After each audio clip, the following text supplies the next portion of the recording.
Hey everybody, how's it going? Star Dave here, and gonna do something I don't normally do. I'm gonna do a Detroit Wrecker style video since I am going home from work right now.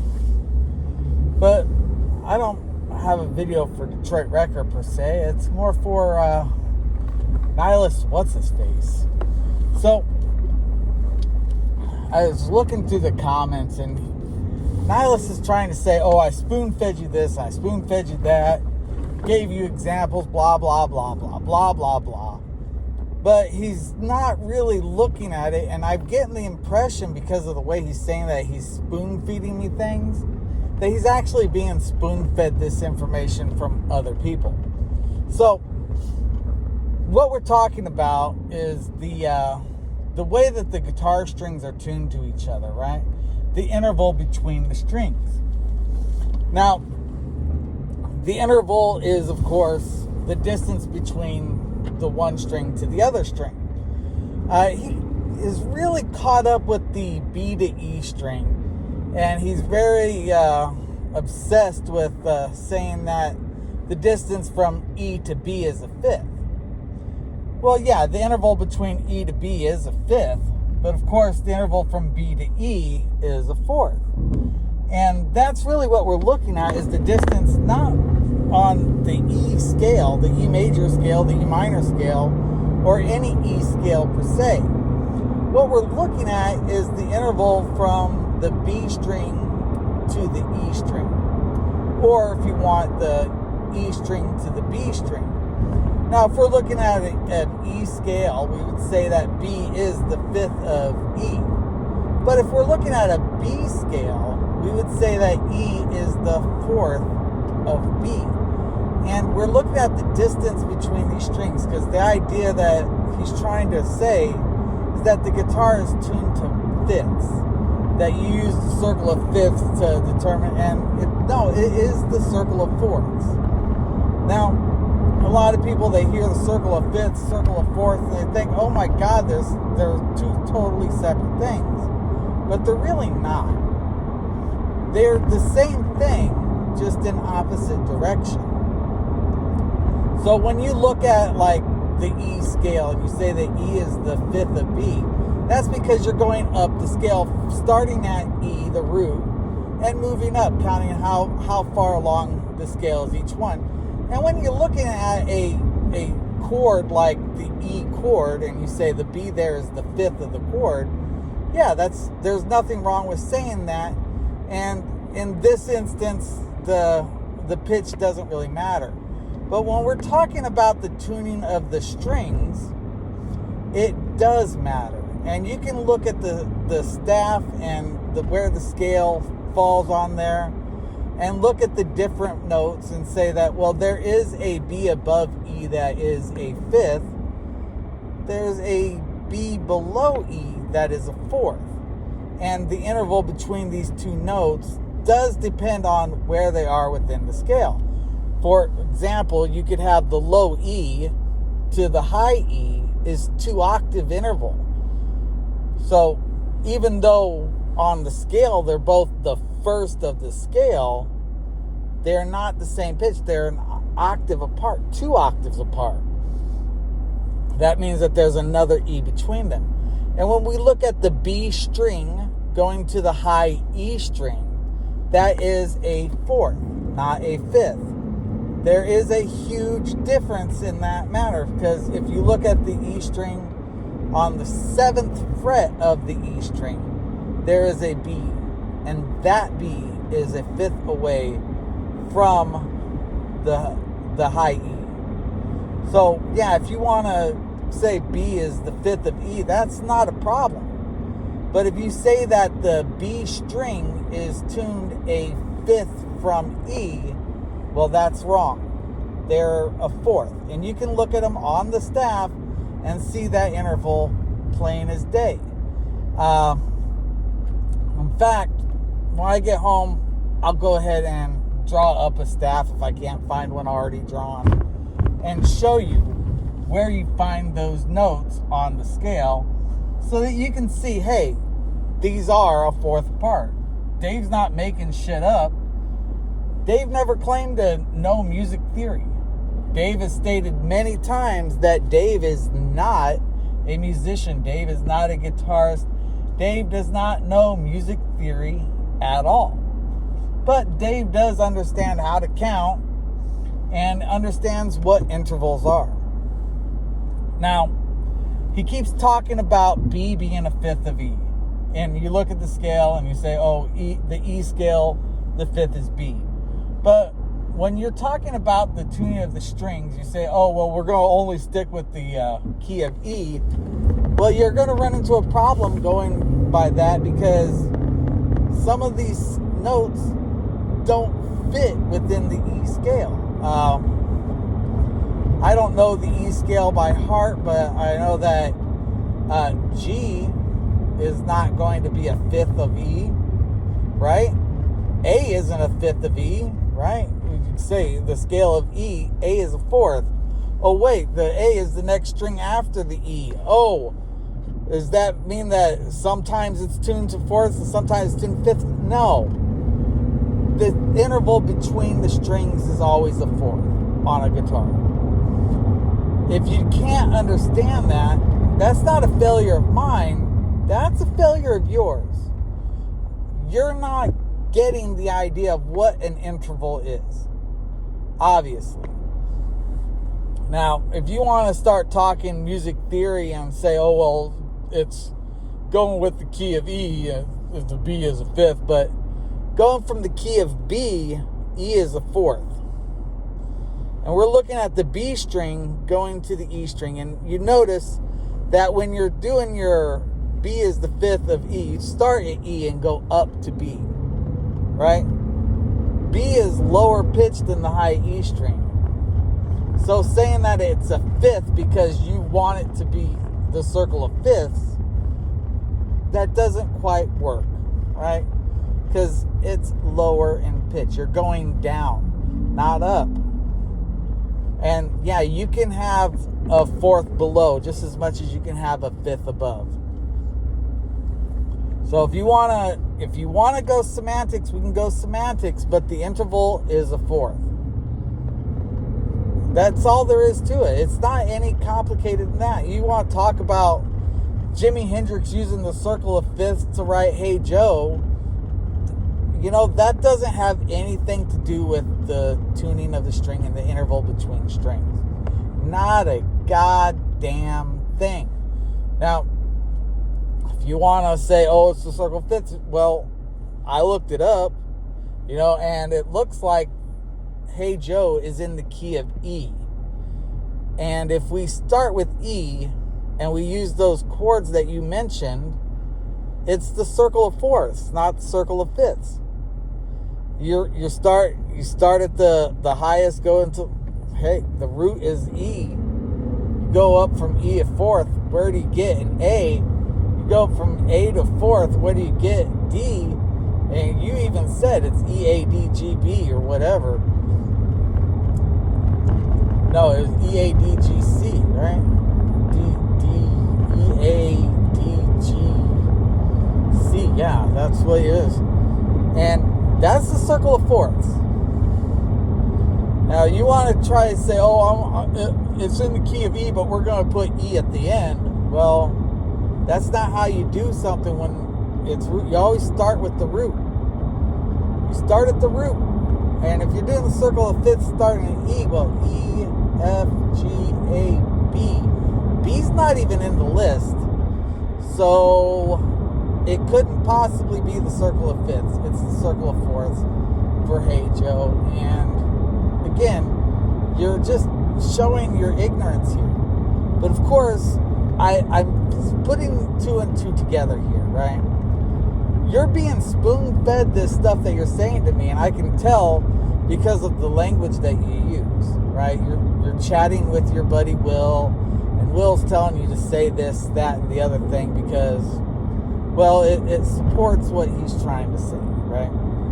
And like I said, you know, Fender, the fucking guitar company Fender, has a fucking article that literally states the guitar is tuned by fourths. And while your friend Will may make some nice guitars, he is by no means a successful guitar builder. Not like Fender, who sells the most guitars of any manufacturer out there. The most famous guitar on the planet is the Fender Stratocaster. And I'll bet dollars to pesos that you and Will both have at least one Fender Stratocaster or some other version of a Fender in your fucking closet. It's all right there, you know? And of course, you're just some dude who has no fucking content on your channel, right? Not a single bit of content whatsoever. Because why? You probably don't have any knowledge, skills, or abilities that you would be able to show on your channel. I mean, me, I'm a fucking nobody, and I know this, right? I've in the past put out channels that were able to be monetized and actually got checks from YouTube in the past.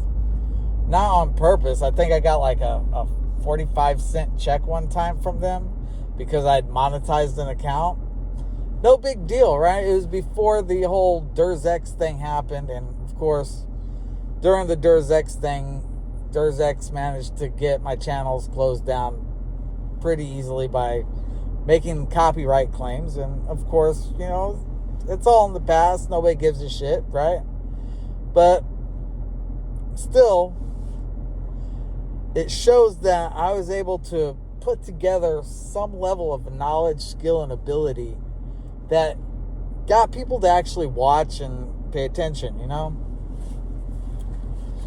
I, of course, would never try to do that today because, well, I'm just super busy, right? But nonetheless, I see you trying so hard to show this idea of the circle of fifths being used in tuning. It's not. It's a circle of fourths. Now, what's lucky for you, and this is the reason why you probably are going with what you're trying to go with, is the circle of fifths and the circle of fourths are the same thing, just the opposite direction. The circle of fifths tells you how many sharps you have. You know, you go up to the sixth one. Then it starts counting down flats, right? So you get up to the sixth fifth around the circle. Then you get it's 6 sharps or 6 flats, right? It's either or. And then you go keep continuing, and you go 6 flats, 5 flats, 4 flats, 3 flats, 2 flats, 1 flat back to C. And with the circle of fourths, you know, you start at C, you go up a fourth, you get 1 flat, up 2 fourths, you get 2 flats, all the way up to the 6th one. Then at number 6, you have 6 flats or 6 sharps, and you go another fourth, you get 5 sharps, 4 sharps, 3 sharps, 2 sharps, 1 sharp, then you're back to C. And I understand all of that, right? I understand all of that. What you don't understand is the interval between the strings is still a fourth, which means the guitar is tuned by fourths. The exception, of course, being that B to G. Now, you keep talking about this whole idea of the circle of fifths being used. And going with that notion, what would that make that interval between G and B be? Because you go down from a fifth a half step, you get that flatted fifth, and that is not an interval that is used in any kind of classical music. It's avoided in near all classical music because of the dissonance that the flatted fourth provides. So your whole notion that this guitar is tuned by fifths goes right out the fucking window when you get to that B to G interval. So explain it. You know, you can. Right? You can explain it, because when you go by the fourth starting at the low E going up to the high E, and you acknowledge that it's tuned down a half step from the fourth that it would be, and you get that major third, it works, and it's understandable from the classical perspective that this guitar is tuned from. Going the other direction, it doesn't work so well. It falls apart because that interval would never be used as a tuning method. So, again, your idea, it fails right there. Now, the circle of fourths and the circle of fifths are intertwined. They're the same thing with an opposite direction. So, the notes being used would fall into the circle of fifths, but they also fall in the circle of fourths. And the whole point of this discussion is that the interval between the strings being a fourth would mean that the guitar is, in fact, using the circle of fourths. You can try to argue it any way that you want to, but until you get that B above the E, it's not a fifth, it's a fourth. You're working the wrong direction on your guitar. You're working as if that high E is the low E. The way that it would be on a violin or a cello, right? Because the notes are the same for those top four strings, E, A, D, and G. Those are the same notes that are used on the violin.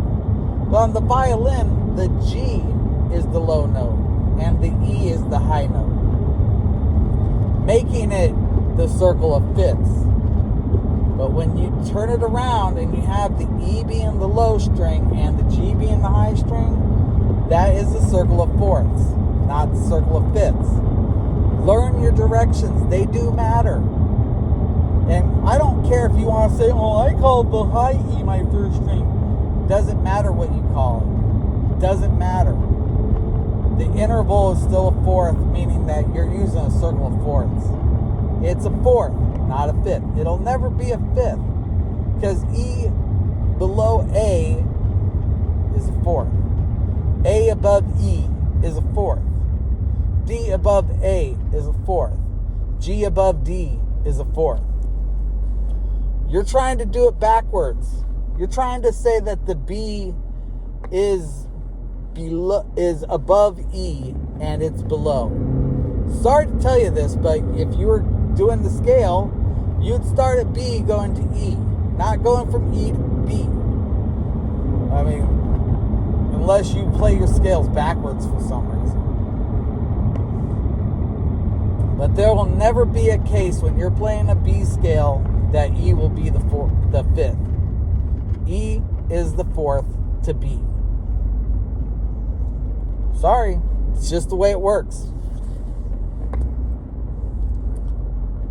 Now, I'm a little ways from home. I'm just getting down the road here, going to get onto the freeway here.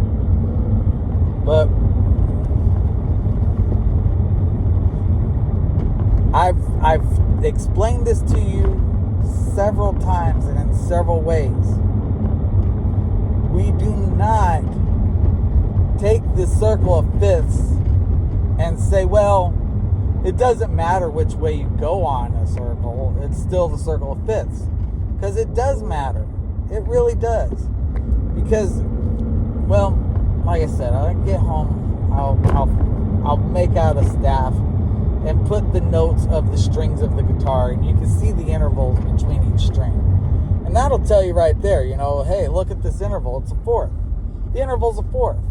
The intervals are repeatedly fourth. The only exception, of course, that G to B, which is a major third, which B to G is not a major third. What is that? B, C, D, E, F, G? That's a 6. That can't be right? It's because it's not a full 6. It's like a flat 6, something like that. I don't know. I don't know music theory, but I know that B to G is not a fifth, and C to G, C to G would be, but we're not dealing with that. We're dealing with B. and it's supposedly tuned down a half step. So we go from C to, if C to G is a fifth, we tune the C down. That puts a greater gap between it. It's almost like, you know, the step is going the wrong direction to be beneficial for you to use this argument. So you see what's going on here. Your theory falls apart because B to G is nothing really, nothing of value, but G to B, it's a major third. Major third, that's something that's useful, something that I could understand being incorporated into a tuning to simplify chord structure. You know, that simplifies structure, having a major third in there. But what is it? Is it a minor sixth? I don't even know. I'm trying to think. What would it be if you B to G, B, C, D, E, F, G. No, it doesn't work. There's no way that you can make it so that the interval from B to G will work for you, because you can't just say, well, it's B to E is a fifth, so they're all fifths, and then fucking make up some other bullshit about fucking the B string into the G string. It doesn't work. There's no scenario where you can justify that tuning as using the circle of fifths, because it falls apart. Now, again, I'm not a guitar player. I'm not a musician. I've read some books. I've done some stuff in the past, you know. It's documented. Fender has, I'll put the link in the description down below, you know, so you can go and look at what Fender has to say about this. And it even explains it, you know, because, yeah, with most stringed instruments, they use the circle of fifths to do the tuning. Most string, you look at a violin, fifths. Look at a cello, fifths. What's the other one? The viola, I think it's called, uses fifths as well. Almost all stringed instruments use a fifth, but they are different in the scale length and the position that you play them. I mean, violins are only like maybe this fucking big. They're really short and small, and stretching across the neck a fifth on those isn't that hard. I stretch out like this, I cover almost the entire scale length of a violin. It's very easy to go through the whole fifth on the one string, and then go to the next string to continue the scale. Whereas on a guitar, it's not. It's just not. You'd have to have super flexible fucking hands to be able to go a full fifth. So the guitar is tuned by fourths, because it's easy to stretch across the 5 frets for a fourth. And the whole idea of the tuning is to make it comfortable to play. Not just so that you can get chord structure in there, because, you know, you could technically do fifths and have that little interval there and have easy to play chords. The problem being, of course, that nobody can fucking stretch their fingers across the 7 frets that you would need to be able to play a scale in one position. Because that is the whole idea of tuning to fourths, is that you can play a scale without having to change positions.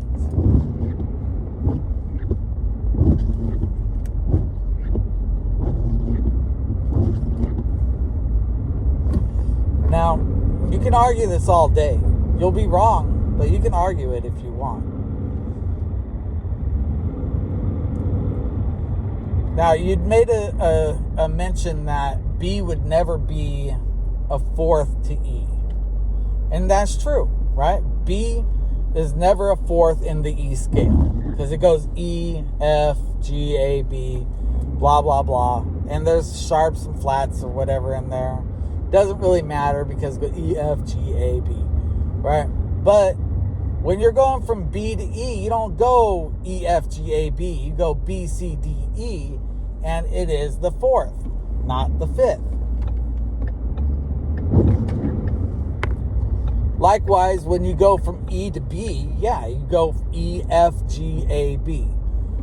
And you'll notice that when you're doing that interval, you don't have an F between the B and E string, right? You don't go E, F, G, A, B unless you're going to play the B on the 7th fret. The B on the 7th fret of the high E string is 1/5 away from the open high E. The open B string is a fourth below. And that's what it is. It's an interval below, 1/4 below. You don't say it's a fourth below, so we'll call it a fifth. No. The only time you would do that is if you were talking about the chord structure. Like if you're talking about the E major chord, which I believe is, what is that? It's E, G, I think. Then there's the B, and then a fourth above B is B, C, D, E. Okay, that's E, right? So you have, and that's really what it is, because it's the 1, the 3, and the 5. So E, F, G. G's the other note. So we're looking at the E string. We have E, G, and B. That's your chord, right? And it's called the fifth there because we're looking at it from the root to the other notes. We're not considering what the pitch of these notes are. We're just looking at the names of the notes in this scenario. But when we're talking about the tuning of the strings, we are definitely concerned about the pitch where they fall on the staff. We don't look at the chord structure and say, well, if we invert it, we have the fifth below the... No, we don't do that. That's not anything to do with these strings. With these strings, we are concerned only with what the pitch of the string is and what the pitch of the next string is. Look at the A string, right? Look at the A string. The A string, the E. What's the interval between the E and the A? Right? We're looking at the A string, so we go A to the low E. We're going down, so we would go A, G, F, B. Right? It's a fourth. Going to the D string, we go A, B, C, D. It's a fourth. The E is a fourth below. The D is a fourth above. It's that simple. Now, like I said, the G to B, it's a major third, which is a half step flat of the fourth. Not the fifth, the fourth. It's a major third interval, and it's recognized as being a major third interval by every single person out there who has ever worked on, with, or to a guitar. It has nothing to do with the circle of fifths and everything to do with the circle of fourths. 4 is the ratio, not 5, 4. Now, could we get away with doing thirds? Sure, we could. I mean, if you think about it, every chord is structured by stacking thirds. That's how chords are structured. So, of course, we could fucking tune the strings a third. The problem with that is that the notes being so close together on the strings that it would actually make it harder for you to play scales on there. So the fourths works great because you flat the fourth one, you get the major, flat at 2, you get the minor third. It works really remarkably well. And it's easy to understand why it was chosen when you look at the scale length and how people play, right? The notes were chosen from the violin, which is tuned to fifths. No problem with that at all. We look at the violin and we say, yeah, that's a circle of fourths, that's a circle of fifths. And we look at the tuning and the interval between each string and we say, yes, that's a fifth. Because we start on G. And when we go to G, A, B, C, D, G to C, E, A, D, G, B. You know, it works. The violin, it works. The scale is so close together that you literally can go one, not even a full finger's width across the string and you're at the next fucking step, or half step, or whatever you want to call it. The next note.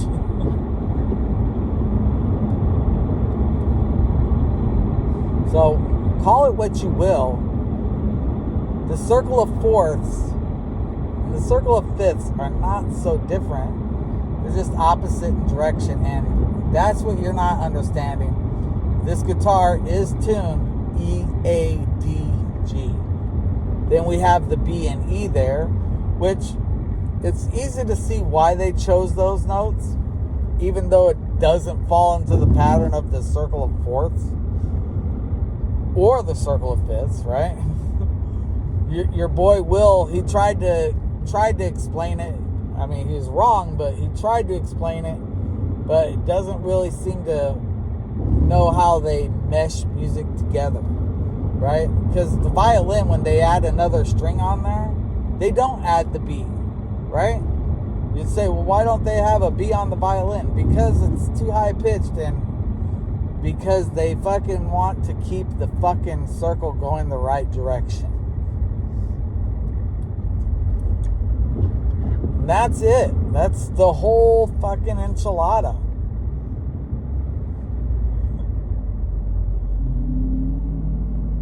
And if you've ever looked around, they do actually have 5-string violins. And none of them have the B string on them. They have I think they have a C on there.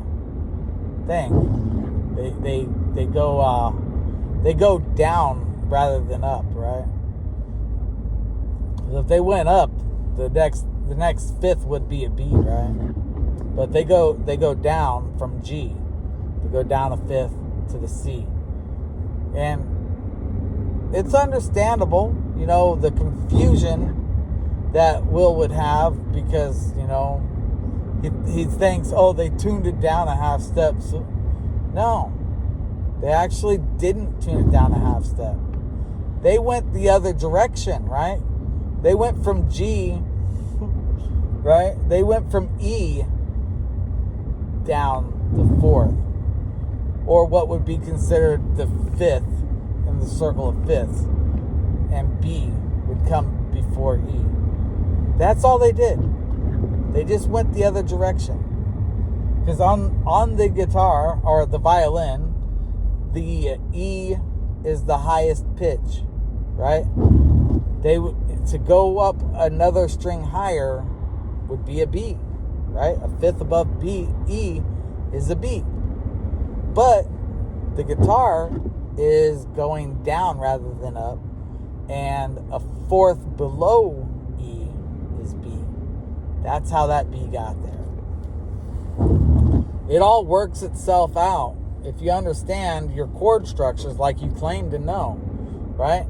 If you think about it, what would be the easiest thing to do? Have an F there, or having an E there? Obviously the E, because you can bar across there, and you don't have to put a couple fingers down in between that bar, and you've got yourself your nice full 6-string major chord.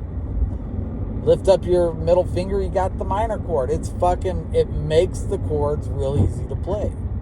And having it at a fourth makes it so you can play your scales easily. A fifth wouldn't make sense. Scale length is too long, and the playing position is too awkward. Doesn't work. Now, Violin's tuned to fifths. Scale length is really small. Getting a fifth on one string before you go to the next string, it's pretty fucking easy. Talking about scale length, because I know you look at the cello, right? Cello is tuned to fifths.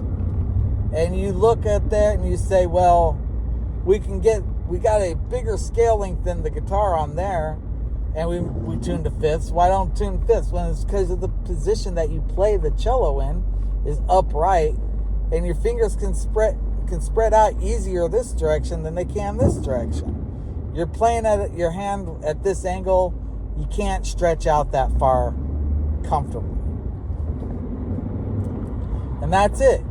Any reasonable hand can stretch across a fourth on a guitar string. Fifth, not so much. Maybe up at the real high registers, but then you're not really playing in that register very often, are you? Well, maybe you are. I don't know what the fuck you're doing. But again, you get to the lower registers, you're not able to reach that distance. So the fourths were used because of comfort of playing.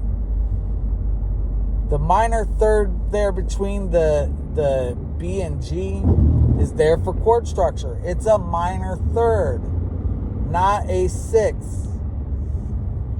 Because you're the one who says that you're gonna go. I mean, if you're looking at the E like you keep fucking talking about, E to B is the fifth, E to B is the fifth, B to E is the fourth, dumbass. But if you're gonna stick with just the E scale, you have to consider that interval with every string, right? So E to G, well, that's a minor third, right? That doesn't quite work right. So there, E to A is perfect fourth. So there goes E to D. What is that? Got to be a minor seventh, I think. I'm fairly certain that's what it is. I don't know offhand. E to, let's see, E, A, D, G. So that covers all of them. So yeah, that would be just a weird way to look at the strings. You know, if you're gonna stick just with the E scale. But you want to say, oh, we got to go from the string below it to the string above it. They would say, oh, wait, they tuned it down a half step. That doesn't make sense. It doesn't make sense. Now, for what Will was trying to teach people and to get them to understand as far as learning the majors and the minors and all that stuff from there, yeah, I get it. But there's an easier way. There's an easier way. You understand that the 1-4-5 progression also works out to be the 6-2-3 progression, and relative minor. That's all you got to understand. You know, you go. That's it. Trying to convolute things because you want to try to sell people lessons. You know, you're convoluting it to try to sell this thing, and it's not needed.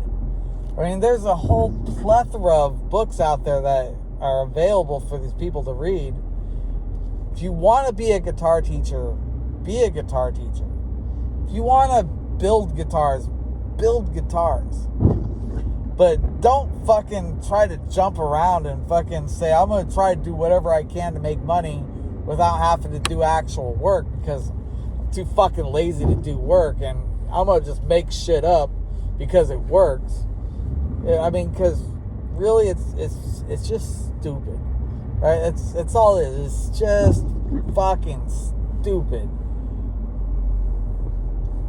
I mean, it's fucking stupid. That's what it is. It's fucking stupid. Telling people that the guitar is tuned to fifths, even though it's tuned to fourths, and then trying to say it's because they're not looking at it from a non-linear perspective, whatever the fuck that means. Because really, these things, every fucking thing that's ever been built has been designed and adjusted and reconfigured in a linear fashion. Nothing started off as being what it is.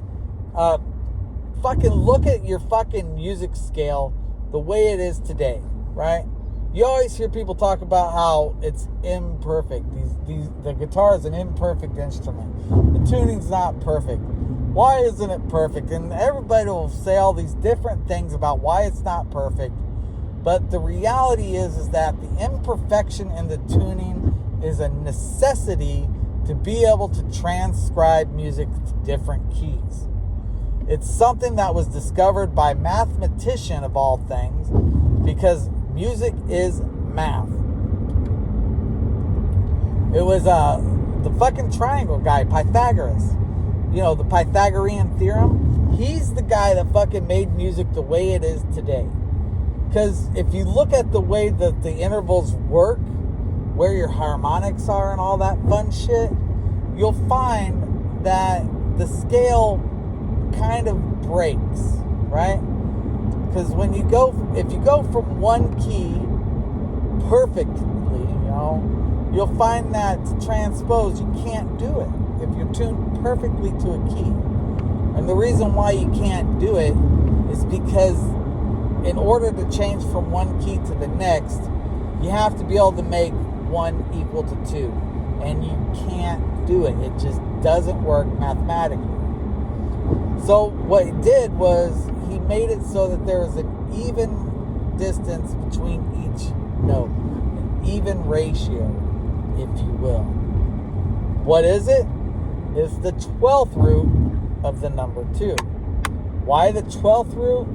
Because there are 12 fucking notes, counting the octave. 12. Why 12? Because those people were really fucking superstitious back in the day.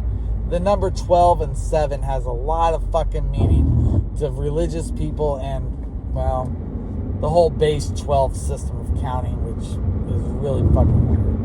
It's also why we have 12 hours on the clock.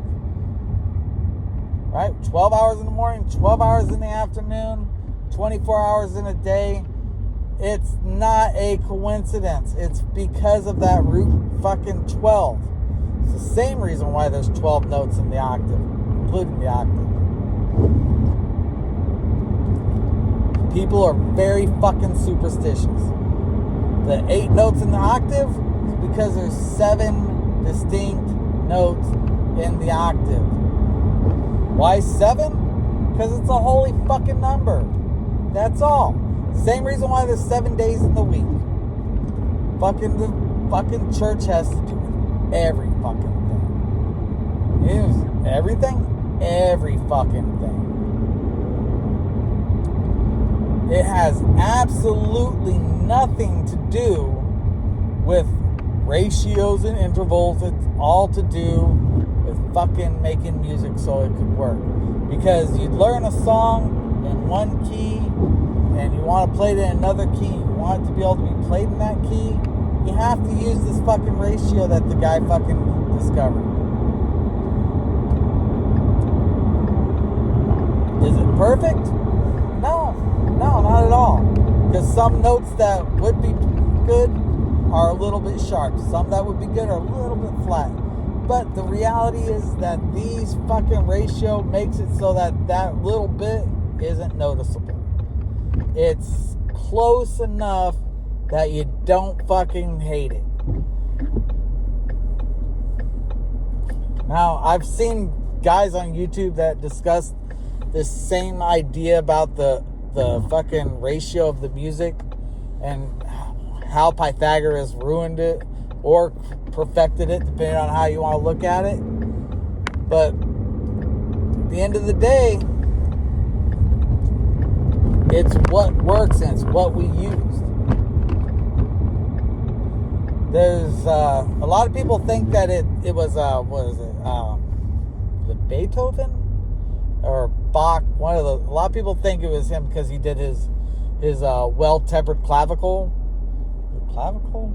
I think that's what it's called. But in either case, his temperament, it works to a degree. But it was Pythagoras, the mathematician who was fucking doing all the triangles, who said, this is what will work. And it is what worked. It's what works. And it's what we use to this day. Because Pythagoras realized that you can't transpose using the perfect scale. The one that is using the actual, hey, this is, the fifth is 1/2 of the pitch, right? And then the fourth is like some ratio below that, and all this fucking shit, right? It was Pythagoras who discovered that, yeah, you can make one scale that works like that and keep everything within that one key. But if you try to take it from one key to the next key, it falls apart because 2 does not equal 1. What's this have to do with guitar? Well, technically not a lot, but then again, it has a lot to do with what we're talking about, because, you know, you want to talk fucking intervals and everything, right? Understanding what those intervals are and what they really mean kind of help you to understand why it's a fourth and not a fifth. Because if it was a fifth, you wouldn't be able to play your guitar. Not the way you play it now. You'd have to turn it upright or some shit like that. But at the end of the day, this is what you have. You've got a guitar that's tuned to fourths, and it's the circle of fourths because it's tuned to fourths. It's not tuned to fifths in any direction. There's not anything on a guitar that is tuned a fifth apart from anything else. Now, if you want to say, oh, it's the circle of fifths because B is the fifth of E, you go on ahead. You can be as wrong as you want to be. But the reality of it and everything that you'll find shows that it's the fourths. Circle of fourths. It's a real thing. And yeah, you can use it to identify key signatures. Same way you would use the circle of fifths. In fact, most people, when they look at a key signature and they see flats, they resort to the circle of fourths. When they see sharps, they resort to the circle of fifths. And honestly, that's the only real useful thing that it has for you. If you're looking to improvise some music and you got a key signature, you can use the circle of fifths or the circle of fourths to determine what key it is so that you know what you can and can't improvise with. Because you don't want to get something that's in the key of C and start improvising in the key of D. You'll be off. And you also don't want to be going up somebody who's tuned to 432 and start playing tuned to 440. You will have a bad time. Now, if you don't understand what the 432 and 440 and all that is when people are tuning their instruments, they typically will use the fourth A, right? It's A4, and most tuners come preset to 440. You can change that, and you can go through and change it so you're tuned to 432 to, I think it goes anywhere from 432 to 448, something like that. There's like a certain amount that you can do, and you can work from there. That'll help you, like if you want to do like a drop D, like tune down a step, right? Go down to 438 or 432, something like that, and that'll get you that full step down or whatever. I don't really fucking know any of that shit, but I know that you don't have to go 440, right? You don't have to tune to 440. I'm going to say it again one more time. You don't have to tune to 440. That's just a number that they use for the key of A because it works, right? It's easy to use. It's easy to remember. People can fucking pull it up real easy, and it's fucking everywhere. Now, a while back, I saw some videos where people are talking about the 432, A432. And somebody was saying, oh, you can't do that. I believe it was Will Gelvin was saying that it was stupid or some shit like that. Not realizing that the New York Philharmonic uses 432, or no, they use 438, I think it is. They don't use 440, that's for sure. And I looked around at a lot of different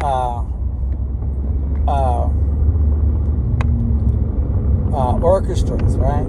Not so much guitars, because fucking guitars is such a small instrument, right? Fucking guitars make up so little of the music world.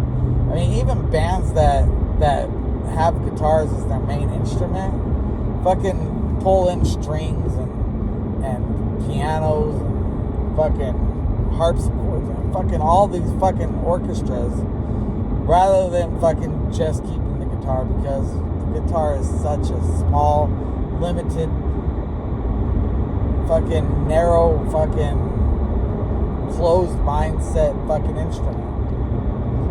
And having somebody tell you that because you recognize that the instrument is tuned to fourths, say that you're closed-minded, you're not thinking, you're thinking linearly.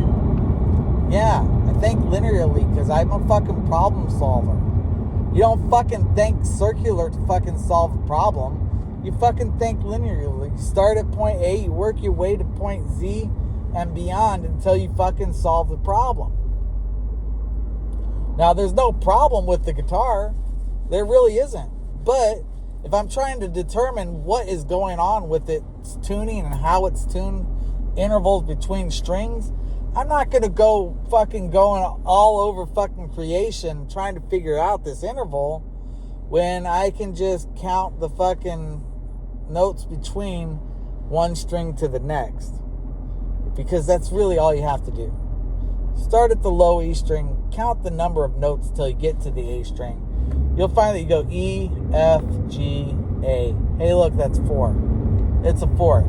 A, B, C, D. Hey, look, that's 4. D, E, F, G. Hey, look, that's 4. G, A, B. Oh, hey, that's a 3rd. What? That one's different. Okay. How different? Well, it's a major 3rd, so it's only a half step different. Hey, that's cool. B, C, D, E. It's a 4th. So it's just a 1 string's off by a half step. No big deal. The pattern goes back, and it really does make chord structure easy because the top string and the bottom string are the same note.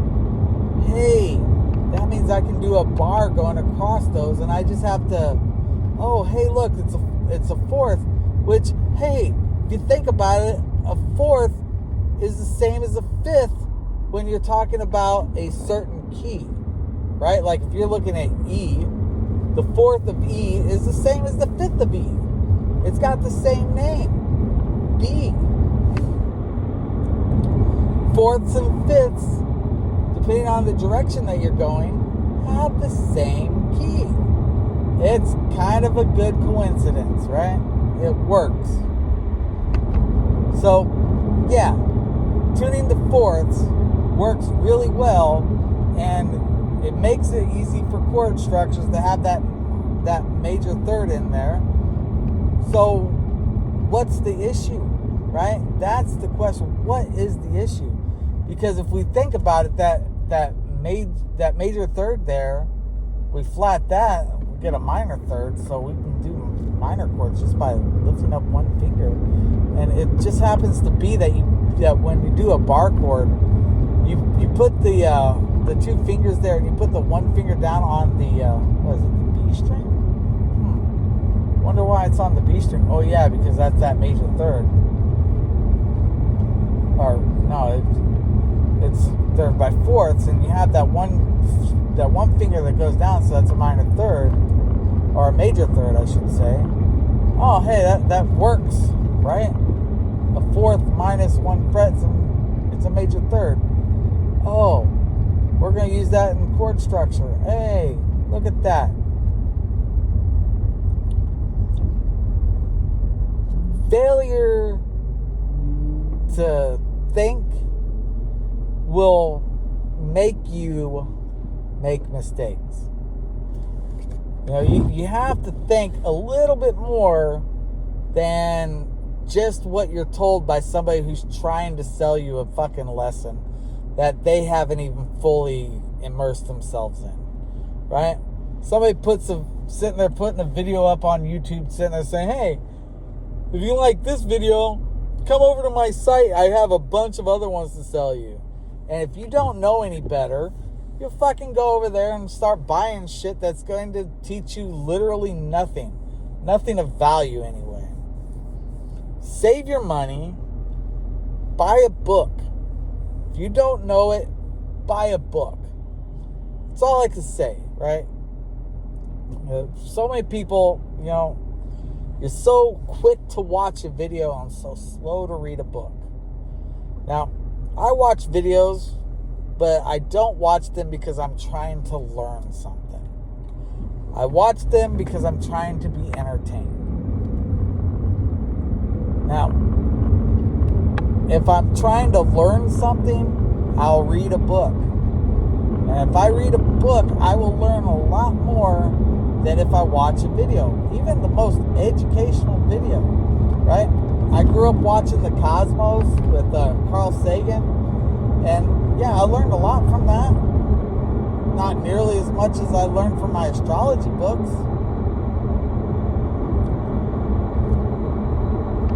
I watched, what's that show? Bill Nye the Science Guy. I fucking loved that show when I was a kid. Learned a lot from Bill Nye the Science Guy. Not nearly as much as I learned from reading my physics books, but I learned a lot from Bill Nye the Science Guy. I work with electronics, right? I'm an electronic engineer.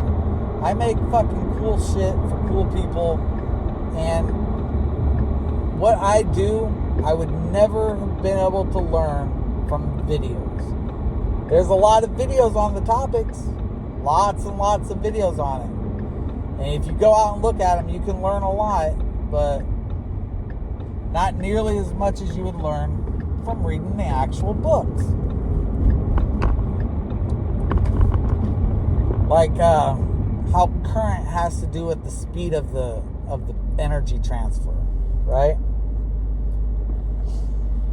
What is current, right? Coulombs per second. What is a coulomb? Well, if we're talking about copper, which we normally are when we're talking about electrical wire, a coulomb is equal to a certain length of wire.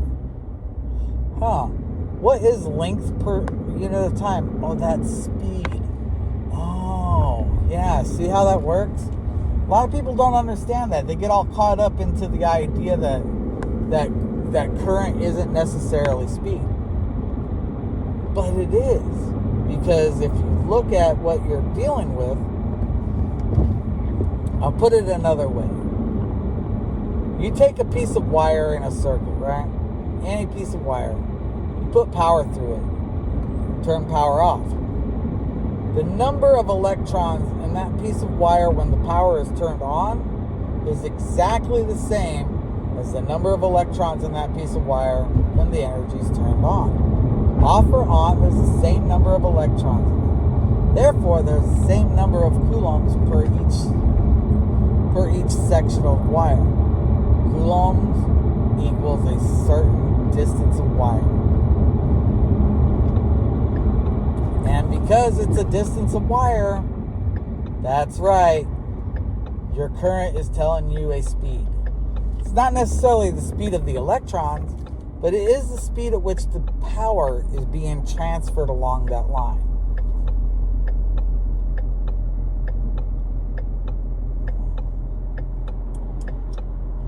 And again, if you don't understand that, that's not a failure in me. It's a failure in you. I'm not here to teach you anything. I'm just here to tell you when you're wrong. And I'll explain why you're wrong when you're wrong. But I'm not here to be your teacher and to make sure that you know how to do every fucking thing in the world. Not your fucking mom, I'm not your fucking dad. I'm just a guy on the internet who fucking likes fucking telling people when they're wrong. You don't like being told you're wrong, do more research. Don't blame me for your inability to fucking handle your shit. So now that I'm home here, I'm going to go inside and draw up that staff for you so I can show you exactly what's going on with your strings. All right, folks. So got home and I drew out the staff here and I put the notes of just the strings that are on the guitar. This is your low E, A, D, G, B, and E here. I'm gonna turn on a little light. Maybe this will help you see it better. Oh, well, looks like my light blew out. That's right, I forgot to put a new light in there. Oh well, hopefully you can see this. So this is E, A, D, G, B, and high E. This is where the notes appear on the staff. There's a little treble clef. Not a very good drawer, but whatever. So, E to A. Count the interval. E, F, G, A. F, G, A. 4. A, B, C, D. A, B, C, D. 4. D, D, E, F, G, D, E, F, G. 4. Now, the G to B, it's already been established. That's a major third, but we'll do a count anyway. G, A, B, G, A, B. Third. B to E, B, C, D, E, B, C, D, E. It's a fourth. Now, there is another B up here. I'll go ahead and put that on there for you real quick here. Let's see. Ledger line for that A right there, and this B right there. So this B is a fifth from this E. E, F, G, A, B. See, that's a fifth. See how this is in a space and this is on a space? If it's a fifth, it would be a space to a space. Fourth is space to a line. Line to a space. Space to a line. This right here is a line to a line. It's an odd interval. Odd intervals go from line to line.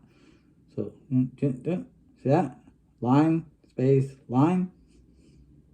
This is line, space, line, space. Line, space. It's an even interval. This odd interval, space to space. You can spot the distance from an interval whether or not the note is on a line or a space. If it's on a line and the next note's on a line, it's an even interval. It's an odd interval. Sorry. Space to space is an odd interval. Space to a line is an even interval. So this first E, go 3 ledger lines down in the space below that third ledger line. Okay, no worries. That's the low E. Then we go up past a line, a space, and a line. So that's line, space, line. Plus the root, it's 4. And that's really the thing. You count your root as your 1. Your next note is the next string. Bam. We don't start at the top and work down. Even when you're working within a scale.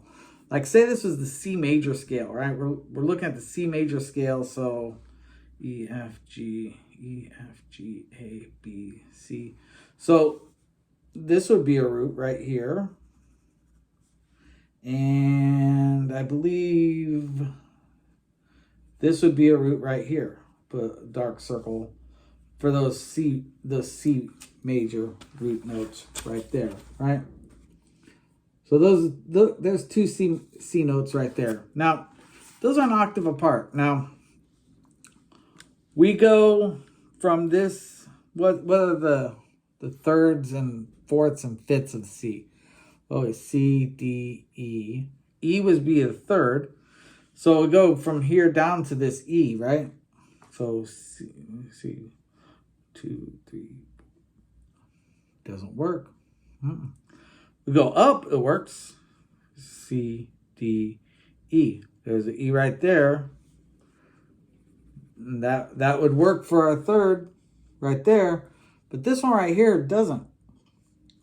Because it's a third, and the third doesn't correspond like the fourth and fifth do. Right? The fourth and fifth, you go from the fourth to the fifth. You go a fourth above a fifth, you get to an octave, right? So I go from this C, I go 1, 2, let's see, 1, 2, 3, 4, 5. Then I go 1, 2, 3, 4, and I'm back at the C. Fourth above a fifth is an octave. You can't go a fourth below a fifth to get to an octave, though. See, direction does count. That's why they say the circle of fourths is the circle of fifths backwards, right? Because when you go down a fifth, it's the same note as going up a fourth. You hear notes being above and below each other. That's what they're talking about. It's a higher pitch or a lower pitch. Whenever you're going from a root to like a fourth or a fifth, you're going up to that fifth. Now, when you talk about chord structure, because I know Nihilist likes to talk about chord structure a lot, and he seems to think that follows into tuning. But it doesn't. It doesn't. The reason why something is called a fifth, when you're talking about, like, let's look at the C major chord on a guitar. I know how to play that. It's C, E, and G, right? And when you play it, you'll have the G note on the third string, and you'll have a C note on the B string. And we call that G note a fifth, and we call that C note the root. And we'll have the E note is the third, right? C, D, E. Yeah, the E note is the third. And we have that on the top and the bottom of the string of the thing. So these notes when you play are all out of order, but it's called that because the root is C. The root note is C, and we're only going to go through one octave and say, okay, it's one octave, C, D, E, F, and G, A, B, then back to C. So we're only dealing with one octave as far as the names go in that instance. But when we're talking about tuning the guitar, we're talking about the interval between strings, not the tonality of a single scale. Because if you're going to talk just about a single scale and you can't seem to be stuck on E, well, let's see. We have the fourth. We have C, E1, 1, 2, 3, 4, 5, 6. The seventh octave, 1, 2, a third. But I'm not sure if it's a major or minor third, so it's a third for sure. Third, a fifth,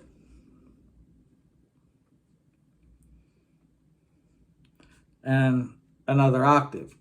So if you're going to go like that, then you're not going to be able to say it's tuned to fifths that way because, well, you've got all these different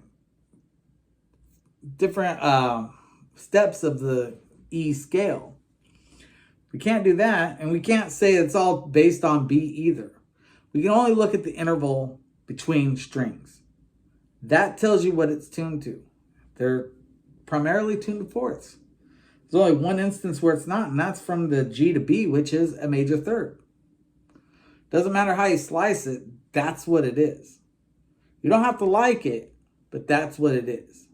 That's all it is. That's all it'll ever be.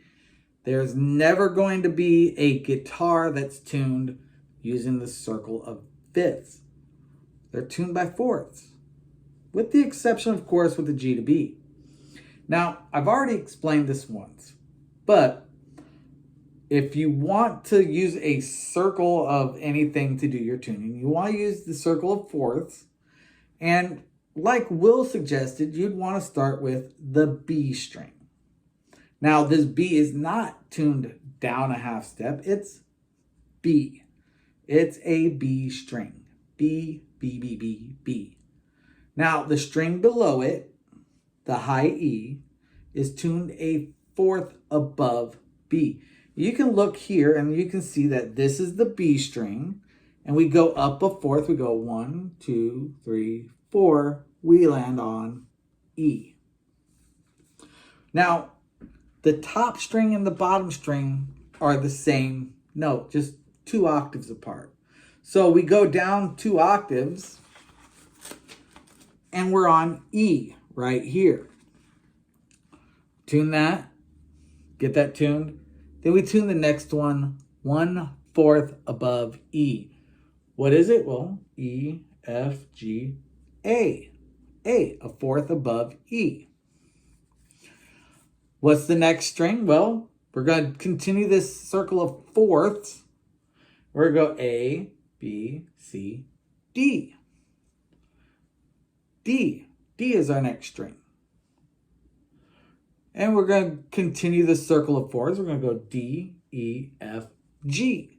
G would be the last string that we do. Because now we're back to B, which is, of course, that minor third.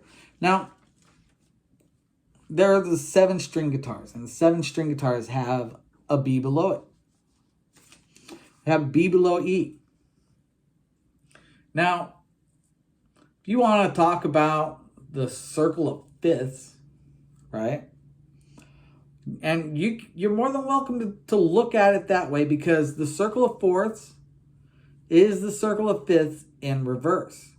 The only problem with saying that it's a circle of fifths is that you're going down in pitch, not up in pitch.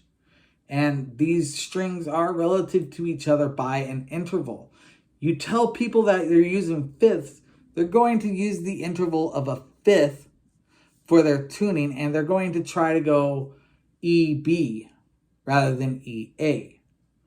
Don't confuse people by giving them information that's not accurate. You can look on the website, post the comment down below. The link to the website shows, according to Fender, who is a much larger and more reputable guitar manufacturer than Will Galvin has ever been. I know Will got mentioned in Guitar World one time because he made a guitar for Andrew Dice Clay. Congratulations, you got mentioned one time. Good for you. But if you were any good and reputable, you'd still have a business. Now, Will said that he's making an album, right? He's going to make an album. Now, good for him, you know. It's not hard to make an album. Get some fucking Pro Tools on your fucking computer and you're in business, right? Pro Tools, I think you can get, well, let me look.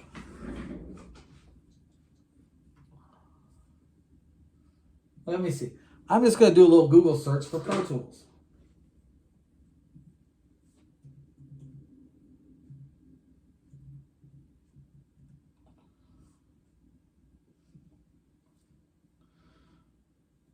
Okay, so best value, $2.99 for a 1-year subscription. Paid up front, download, pre-order, temporarily out of stock, $2.99. Can I get Pro Tools for free? Create beats, record performances, and have fun making music with the same tools your favorite artists and producers use. Pro Tools Intro and a free DAW gives you the essential audio and MIDI tools you need for music production, plus 36 effects and instrument plugins to create any type of music. So yes, you can get Pro Tools for free, which means that you can produce your own music right from the comfort of your own home. You don't have to prove to anybody that you have any talent whatsoever, which is why music sucks these days. Yeah, I'll touch on that topic too.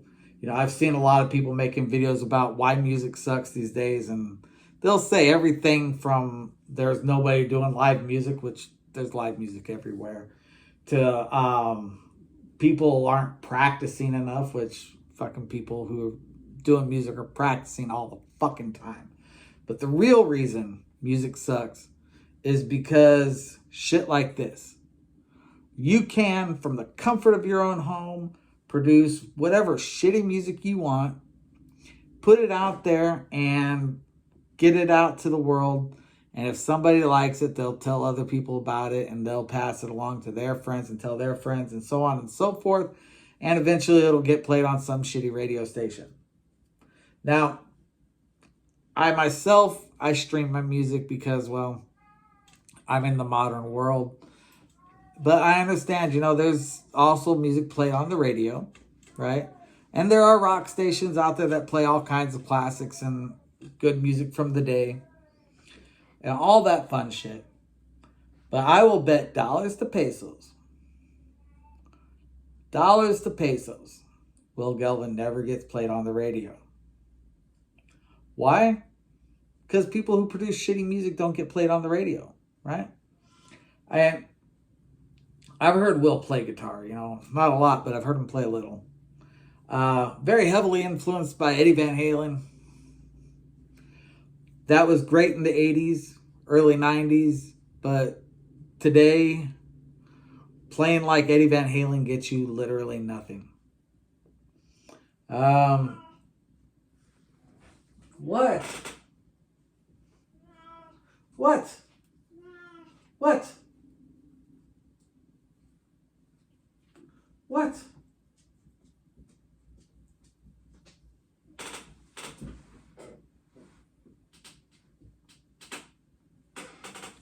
Now, you want to talk about an interval between music is what we're talking about. We're talking about intervals between strings.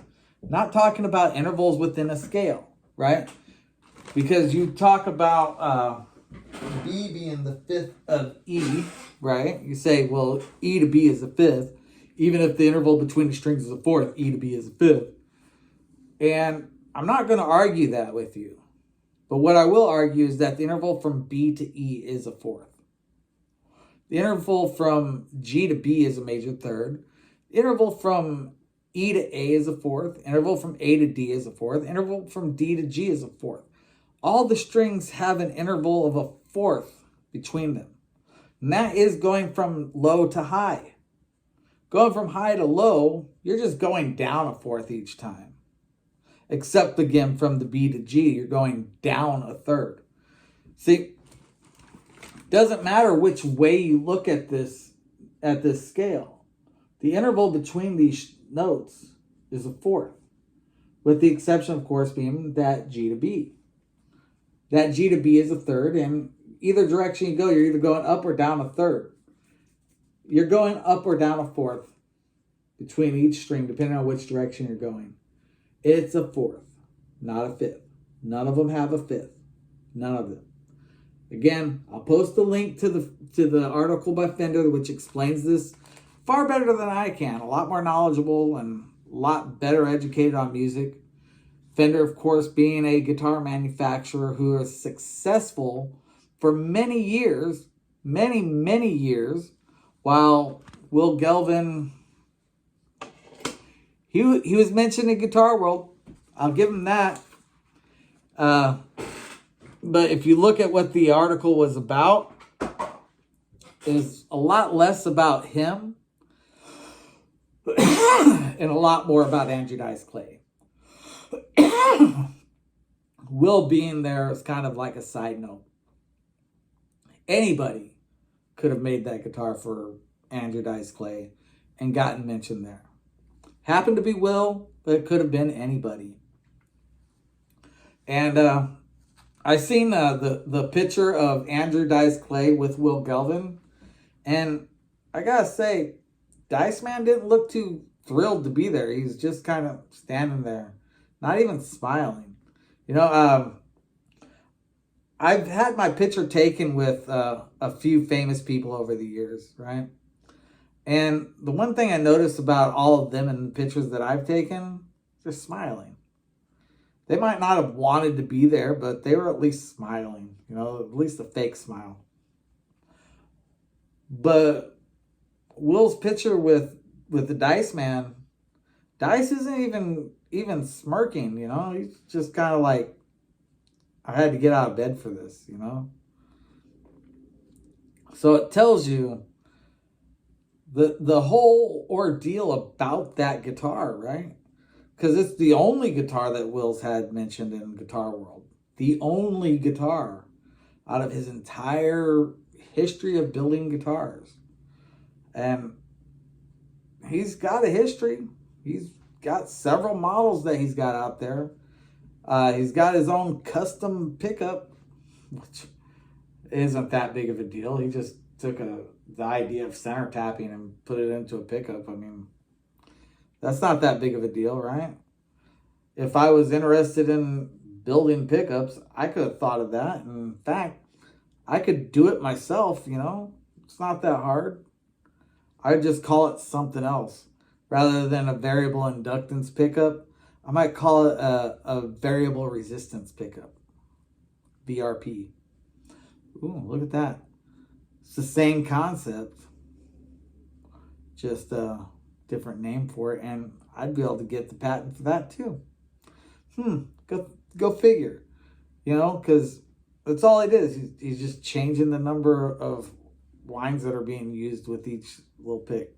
That's all it is. It's the center. It's the same as like doing a coil tap on your humbuckers, or is it split? I don't know. But doing that little split there to separate the coils from being humbuckers to single coils, it's the same idea, right? It's the same idea, just with a single coil.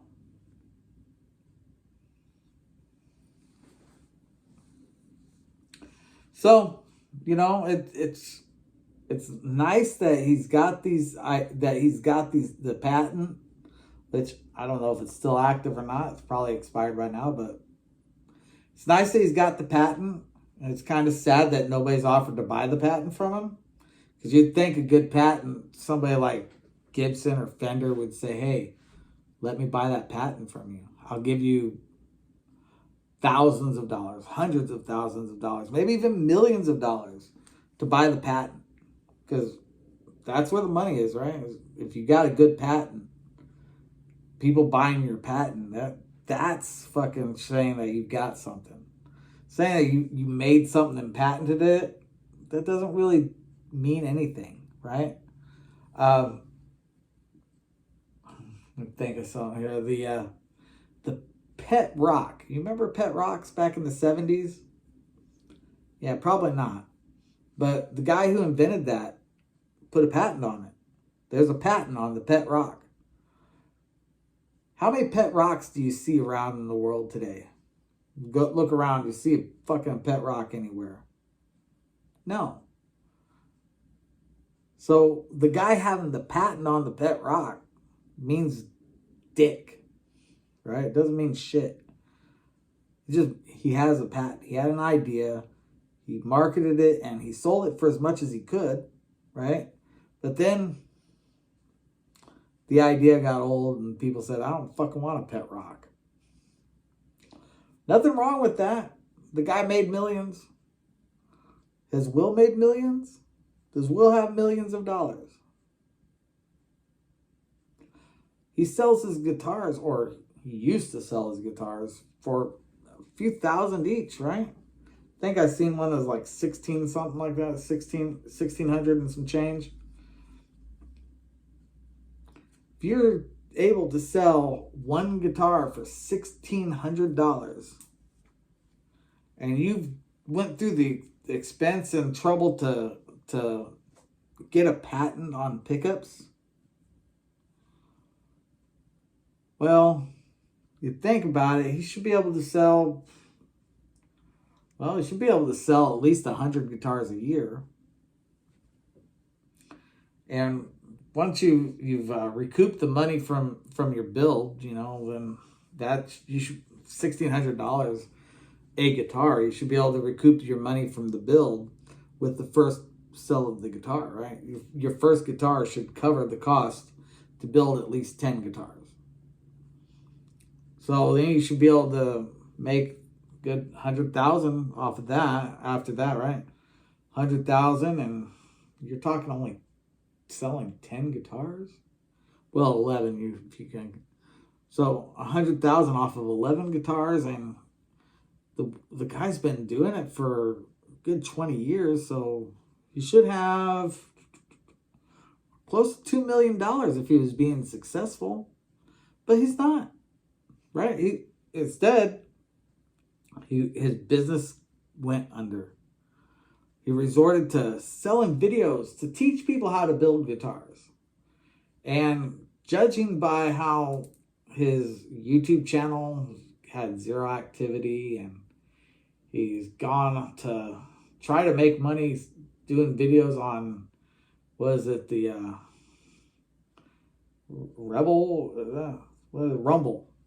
That's the other video service that he went to. He went over to Rumble to try to make money over there, and I think he got like 40 views. I'd have to go look. I think I'll do that now. Let's see.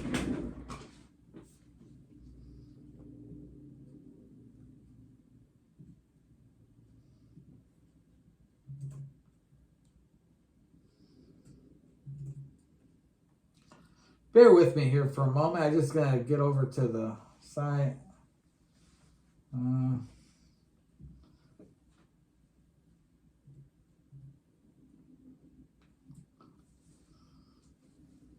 Now, something I do want to point out also, because I don't subscribe to Will,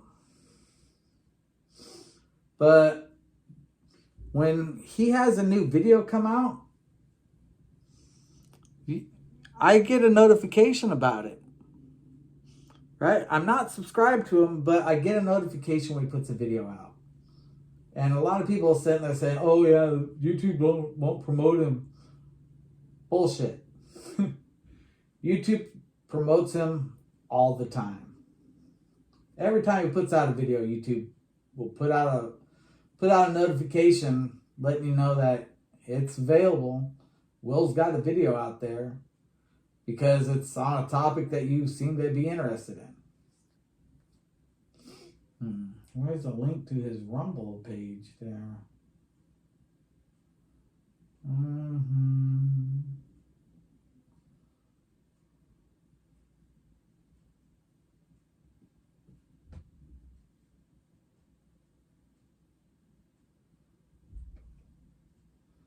Let's see. Oh, geez. Guess I'll have to go to Rumble.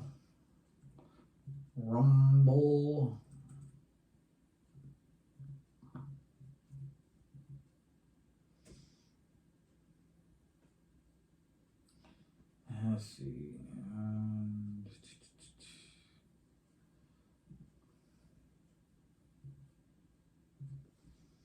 What was it?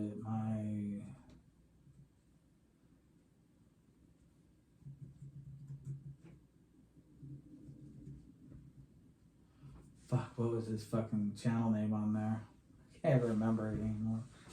Something about my gender is a adjective.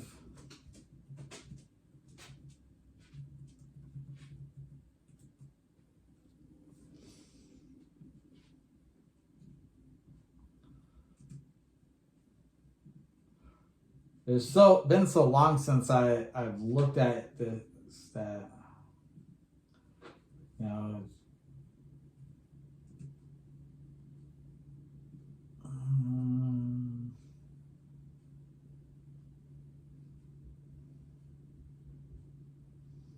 did he take his thing down? My goodness.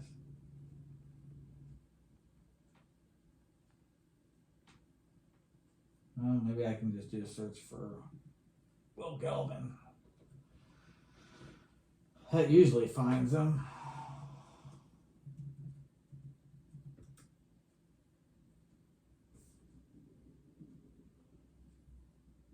Not Melvin, Gelvin. Jeez. Just because the guy is a Melvin doesn't mean you have to change his name to Melvin.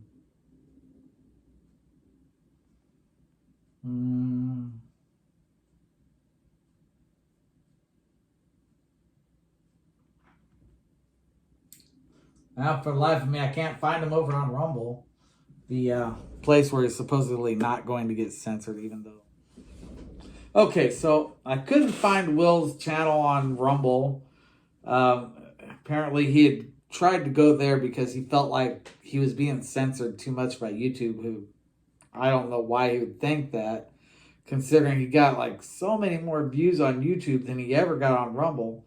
Last time I looked, which was a few months ago, he only had like 30 some odd views on his one video they had up there. It's one thing to, if you're posting videos and you're saying something controversial and your videos are getting deleted because of controversial content and you feel that it's unfair. That's one thing. It's another thing that when you're posting your videos and people just aren't watching them, you're not getting the views that you feel that you should get, and you decide to protest by going to another site. But what happened was he went to this Rumble place, and I'm not familiar with Rumble. Looks really shitty, but he went over there because he felt like he wouldn't get censored there. And like I said, he put up a video. He only put up the one video, and it only got like maybe 40 views. Last time I looked, there's like 38 views, and that was like months ago. And as soon as he posted a video on YouTube, right? As soon as he posted a video on YouTube, I got a notification about it. Even though I don't subscribe to him, I got a notification. So I went and checked out the video, and he deleted the video shortly afterwards. He did some kind of video talking about his relationship with Eddie Van Halen, which we all know he never met Eddie Van Halen, but he was heavily influenced by him. And he, you know, it is what it is, you know. If he wants to say he's friends with the famous dead guy, who am I to argue? But there's so much of that was just like so much bullshit. But he deleted it anyway, so it doesn't really matter, right? It doesn't really matter. But you could tell he put a bit of effort into it, and he got a lot of views on there. His YouTube video, which he's claiming YouTube unfairly censors him, got a few thousand views, I think it was, before he deleted it. Whereas his Rumble view, which he felt was never going to censor him in any way, didn't even break 100 views. Tells you that either he's wrong about this Rumble page and they do censor, or he's falling behind in the views for a reason other than censorship. Like I said, I don't subscribe to Will, but I get notifications when he posts a video, or at least I have the last couple of videos that he's posted. Can't really explain it, right? You can't explain it. I can explain it. I get a notification because of the content in his video contains guitars, which is something that I've stated an interest in. I show a pattern of watching videos about guitars, both playing, painting, building. I get notifications about Eric C. as well. And of course, I watch his videos. And the one thing that really confuses me about Eric C. is I remember back in the day, everybody was getting on Eric C. about a bunch of shit. They're really just hating on the guy. Now all of a sudden, everybody's just best friends. You know, like, oh, Eric, I love Eric C. He's such a great guy. And you know, I've seen some of his work, and it's not bad. You know, for what it is, it's not bad for what it is. He's got a thing for taking t-shirts and putting t-shirts underneath of epoxy to make guitars that have album details on it, which is great as long as he's not selling that work, you know. I mean, if he starts selling those, well, folks from Iron Maiden, and they might have something to say about that, you know? If he was smart, if he was smart, he would go to Iron Maiden's fan page and post those guitars to them and say, hey, I made this guitar. Would you be interested in one of these? I can do it to your guitar too. Get himself some clientele that has some clout, you know? I mean, doing a guitar for somebody like Wally in the Box or Detroit Wrecker is great for YouTube and the small community of people that are involved, and it might get you hundreds of views. But having somebody like fucking whoever plays guitar for Iron Maiden, right? They got like 3 guitar players these days. But having any one of those guys saying, yeah, fucking Eric C. for The Art of Noise made this guitar for me, that would have clout, and that would get him views and customers. And I know Detroit Wrecker thinks that he's got a lot of influence, that he can get thousands upon thousands of people to subscribe to a channel by mentioning it. But the reality is that Detroit Wrecker can't even get hundreds of views on his videos, right? He can't even get hundreds of views on his videos. I think, well, the last video that I put out that I put any kind of effort into besides just talking got like 300 views. 400, I think it was. But again, talking about me versus him, it's, you know, if we were to sit down and go with guitar playing ability, Detroit Wrecker would blow me out of the water. Like, no fucking challenge whatsoever. I don't know dick, right?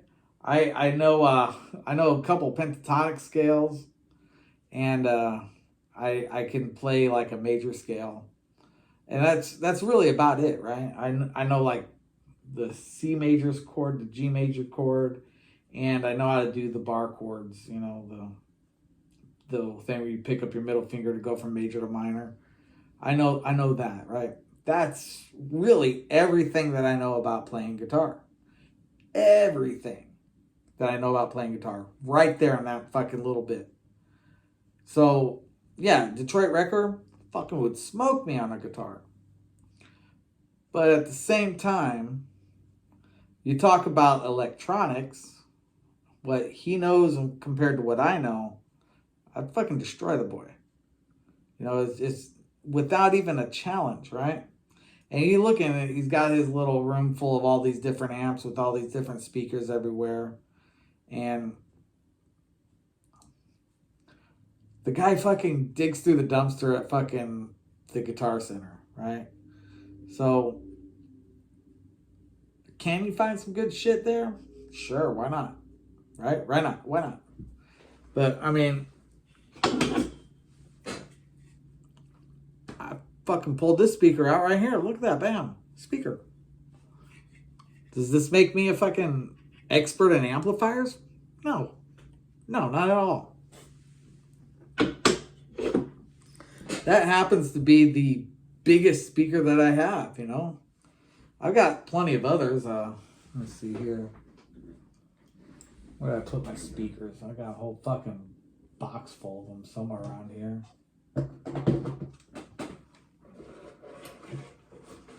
There we go. Look, see? Speaker.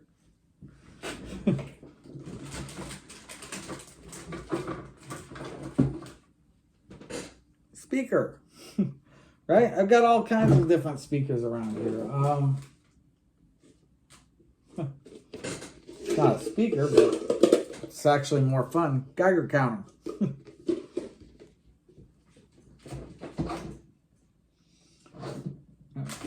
Oh. Speaker. So you can see it's a speaker because it's got the magnet here. The little voice coil in there too. So yeah, I've got fucking speakers all over the place. You know what else I've got? Microcontrollers. Right? Bigger microcontrollers. So, yeah. Working on amplifiers and being able to do minor repairs and such, that's cool. I'm fucking proud of you being able to do that. But sitting there and putting together something like the Rob Deluxe and still having fucking hum on it shows that you don't really know all that much. Not nearly as much as you think you do. So, am I going to put together a Rob Deluxe? Fuck no. But I am putting together this overdrive pedal here. And I did find a enclosure that I can use for it. And look, I'm going to put the input and output jacks right here. Oh shit, where's the bottom of this thing? Here we go. Put the input and output jacks right there, right next to each other. Will they interfere with each other? No. No, they won't interfere with each other. Fucking somebody who talks about stuff like that being an issue clearly doesn't know what the fuck they're talking about. Just not enough power to really be doing that. But as you can see here, there's a little area for a light. There's this little box here is actually a direct TV box. You can see it says, you might be able to see it. It says direct TV on there. But put the 3 potentiometers right here for you. That's going to be a volume, gain, and tone control.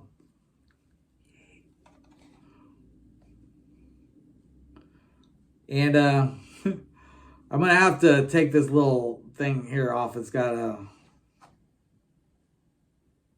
power to swim, signal to IRD label on here. So I'll have to take that off, put it in and out on there for you, just so you'll understand how you plug your guitar into it. But yeah, got the holes put in there already. Just a matter of putting it together and getting the schematics so that you get the right signal. So far, I've got the schematic drawn up. I show you somewhere here. That's not schematic. That's a different schematic. Well, I'll show you this schematic just because. There you go. Nice, right? Well, now I'll have to draw up the schematic again. I think what I'll do is I'll just go ahead and write it down in one of my circuit simulators and print it out there. That way it'll be a lot easier to look at, you know. So I'll have to open up a circuit simulator and plop that down for you. But it's got Darlington for the input. Then we're going into the first op amp, which is going to have the clipping circuit and the feedback. Then we go to the second op amp on this chip will work with the tone control to give you an active tone control, not passive, active. And a lot of people will say, well, what's the difference? Because they don't know. But luckily for you, you don't need to, because I do. That's really all, you know. Get that overdrive pedal for you, and like I said, nice plastic box. I would go with the aluminum, but like I said, I'm giving this for free. And since it's free, means that I'm not going to pay extra if I don't have to. Luckily for you, I was able to find this. And how do I know that I can put the input and output together on this like this? Well, these are input and outputs right here. This is an input, this is output. It was anyway. And this is for a TV signal, right? Which is something that's going into an amplifier, which means that it's low power, same as the overdrive pedal. This is going to be going to an amplifier. like a power amplifier down the line. Of course, before I send it out, I'm going to have to try it out, see, make sure it works, right? Because what kind of person would I be if I didn't do that? And yeah, gonna get this all set up, put out, and I should check to see if anybody has asked to have this sent to them. Let's see here. I don't expect anybody has at this point in time. You know, I'm literally the smallest channel that you'll ever find on YouTube. I have at current, I think 25 subscribers. I might have gotten more. I don't know. Let's see. Oh.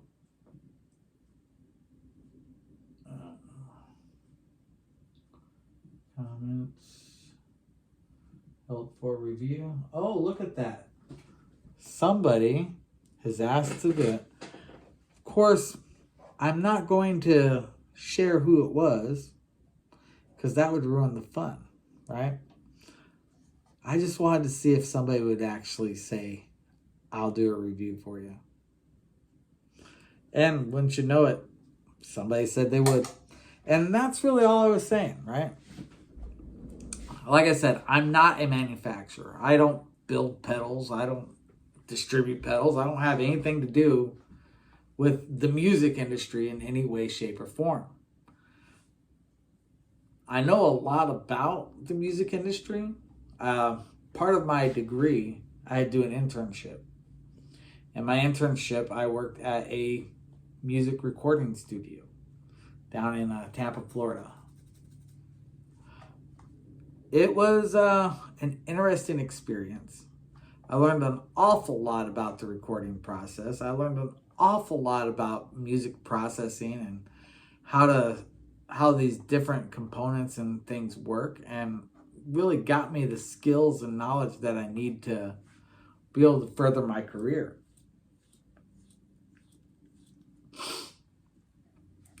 My current position, I wouldn't be in that position if not for the reference that I got from the recording studio. And of course, the recording studio fucking gave me tremendous fucking rave reviews. So much that, well, I got hired on at the highest rate they were offering for that position. And since I've started working there, I've been promoted several times. So, yeah, I make decent money for what I do. And I work pretty hard at what I do as well. So, there's that. But I get to go to work dressed like this. That's what the bottom line is. I fucking wear my Scooby-Doo shirt. Or fucking whatever shirt I want to wear. And I wear this hat. So it says parental advisory. Because I cuss a lot, right? And I remember when I was doing my final presentation, I was working with my partner, and we were working in a library, right? And I just said, "What the fuck is that?"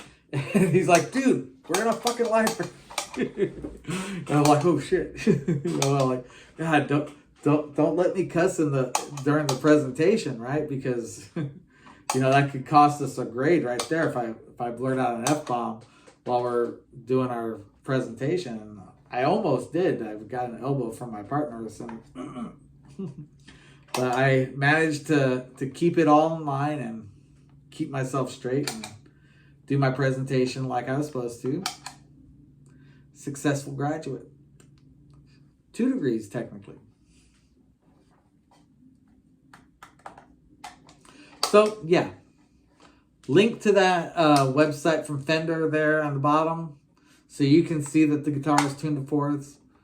Gonna get this pedal put together and sent out. I'm gonna send a reply to this guy here. Do his Instagram like he sent me. Gonna have to figure that out because I don't use social media really, but whatever.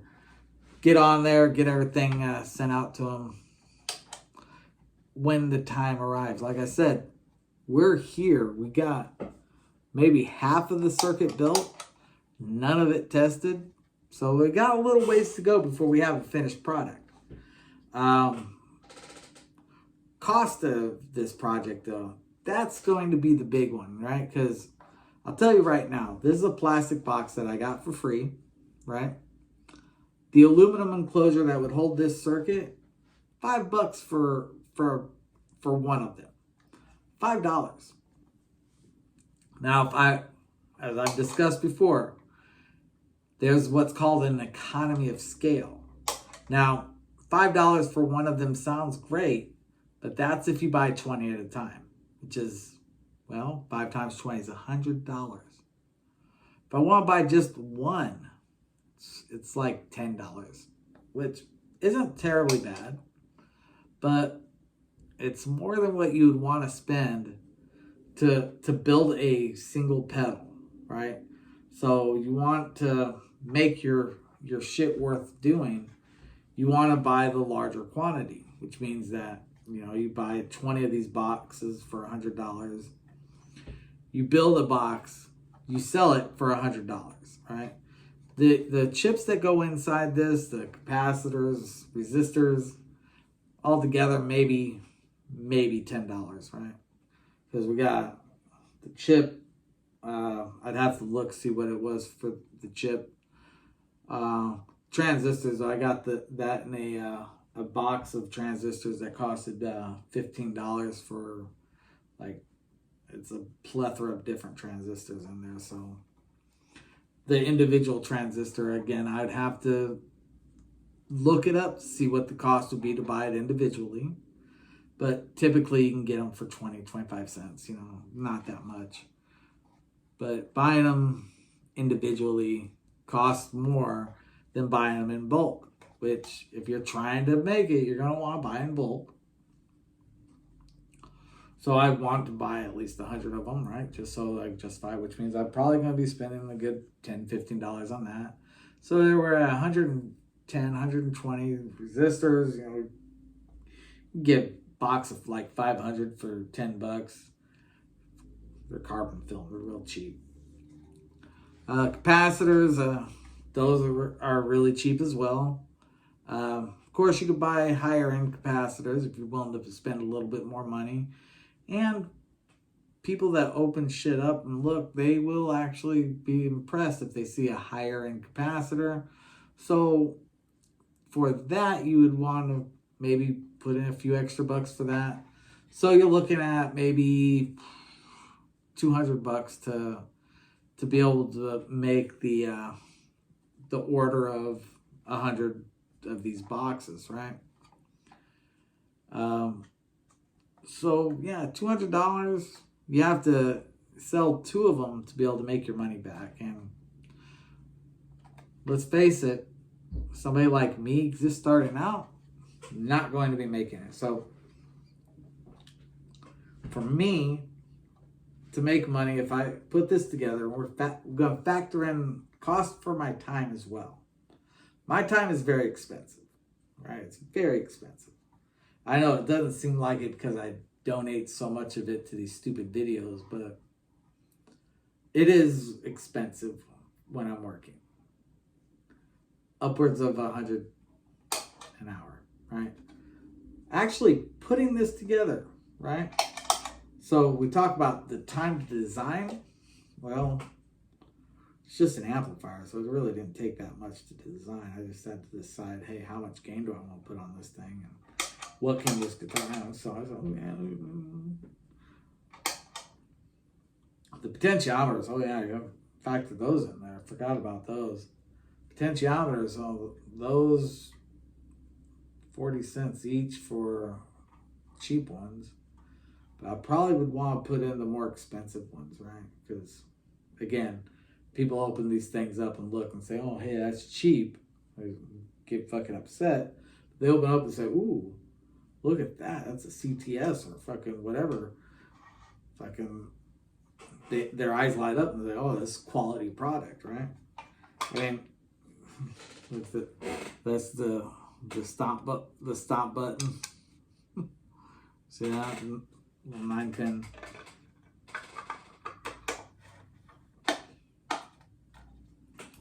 So yeah, like I said, I'm gonna do true bypass on this. Now, something I've seen a lot of talk about is true bypass versus buffers, and really neither one of them is better than the other, right? Neither one. You hear people talking about, oh, true bypass, you get all this tone loss because you got all this resistance. Look at how much wire it has to go through to get from one to the next. They're like, oh my God, 6 inches of wire? How much impedance is that? Well, let's take a look.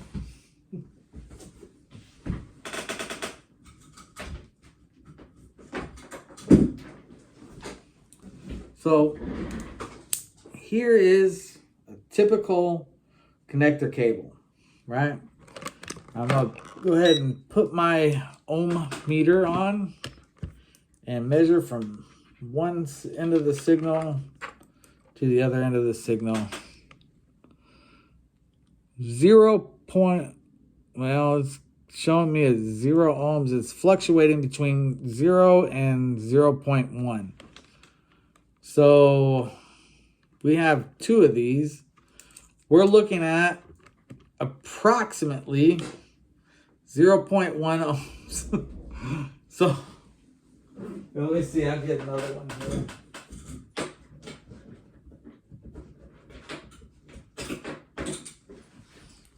I got another one. And to connect them, I'm going to use this long piece of wire. It's got a little roach clip on there so it can hold itself in place. Right? So this represents a lot more than the resistance of a true bypass pedal, right?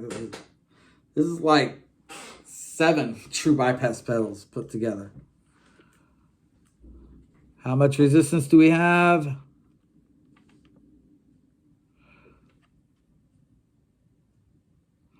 Approximately, depending on how we get it, looks like, well, it keeps fluctuating. Probably because I can't get a good connection on there, but that's okay. I've got another ohm meter here. And this one has roach clips on it as well. Clip that there.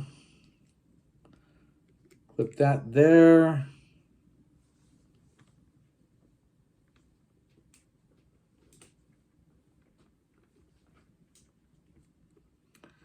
What do we have? 0.3 ohms. Oh, 0.2 ohms. So we can say there's 0.1 ohm per each one of these. And the pedal itself will have a length of wire about this long. Just the length between the pins of the button, right? The push button. The stop switch. And that's it. That's all the impedance that you get from a true bypass pedal. Now, the buffers, everybody says, oh, the buffer is better because it'll maintain the signal. Maintain the signal. Get more signal out of it. Get more signal. What a buffer really is it's essentially an op amp set with a gain of 1. So the signal going out of it is the same as the signal coming into it. It doesn't boost up the signal any at all. It just maintains the signal. Now, typically you want to have your buffer set up so that there's no effect on the tone. So you want it to not have any phase shift, which is caused by capacitors or inductors or diodes or really anything. But if you have any kind of an op amp or transistor, you've got some capacitance that's going into that, which is going to give a phase shift, which means that your tone going in is not the same as the tone coming out. Whereas the impedance caused by this right here, the whole 0.2 ohms that we got there, it's nothing. Nothing at all. So if you're looking to maintain the clarity of your tone, I want the tone that my guitar puts out. Well, you want to go with true bypass. If you just want to keep your signal going because you got a long chain of effects, then you want to have a buffer in each pedal, because the pedal will keep the signal alive along a long chain of effects. Now, that's really depends on you, the player, right? Me personally, I have three pedals that I use, right? I have an overdrive pedal, a phase 90, and a wah pedal. Also have a tuner, but the tuner's got a buffer in it, so when it's not being used, it's buffering the signal for it. But it's at the beginning of the chain, so again, the buffer doesn't really have that much of an impact. Bada bing, bada boom. Nobody gives a shit, right? I'm not really concerned about maintaining any kind of signal quality or whatever from anything.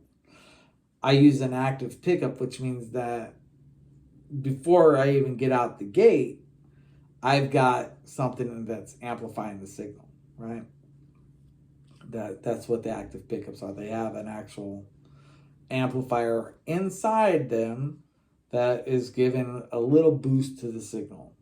It's really low power magnets, low impedance pickups. It's the power of it is really that 9-volt battery giving it that extra push. A lot of people like that. A lot of people don't. It's all a matter of personal preference. Me, is I noticed that a lot of the bands I like, Slayer, Ozzy, even Metallica to some point, they all have active pickups. And since Kerry King and Zakk Wylde were both using the EMG 8185 set, that's what I went with. Now, Metallica, I think, uses a 8165, something like that. I don't really know. Don't really care, right? I'm not here trying to be Metallica or anybody else, really. Just got what I wanted, right? Now, that's another thing I want to talk about, because a lot of people will say, don't get signature gear because you're never going to sound like that artist. Bullshit. Bullshit and a half, right? If your goal is to sound like your favorite artist, you want to sound like Zakk Wylde or Kerry King or Al D'Amelio or any other number of different guitar players out there, get the gear that they use if you can, right? If you can't get it, that's fine. You don't have to get their gear to get their sound. But the closer you get to their gear, the closer you will get to their sound. Now, of course, you have to put the work into it too, right? You can't just go out and buy the gear and say, oh, I'm going to get the Eddie Van Halen pedal. I'm going to sound just like Eddie Van Halen. No, you won't sound just like Eddie Van Halen. Not with just the gear. You have to put the work in too, right? But the closer you are to the gear that he's using, the closer you will get to the sound that he's making. Yeah, technique comes into play too, but overall, the closer you are to their gear, the closer you are to their sound. That's why people go out and buy signature gear in the first place, right? Because they want to sound like so-and-so, right? I'm a huge fan of Zakk Wylde. Huge fan. Now, I'm not expecting to sound like Zakk Wylde. fucking not in a million years, right? Not with the amount of fucking time I spent practicing. But I'm a huge fan of Zakk Wylde. So when I see a Zakk Wylde pedal, I scoop that shit up. Not because I'm trying to sound like Zakk Wylde, but because I support Zakk Wylde. Support him. Support the guy, right? Support him. Support him. Huge fan. Do whatever I can to support him. Buy the shirts. Buy the jacket. Buy the poster. Right? And you'll notice that that is signed by all the members of Black Label Society, including Mr. Zakk Wylde.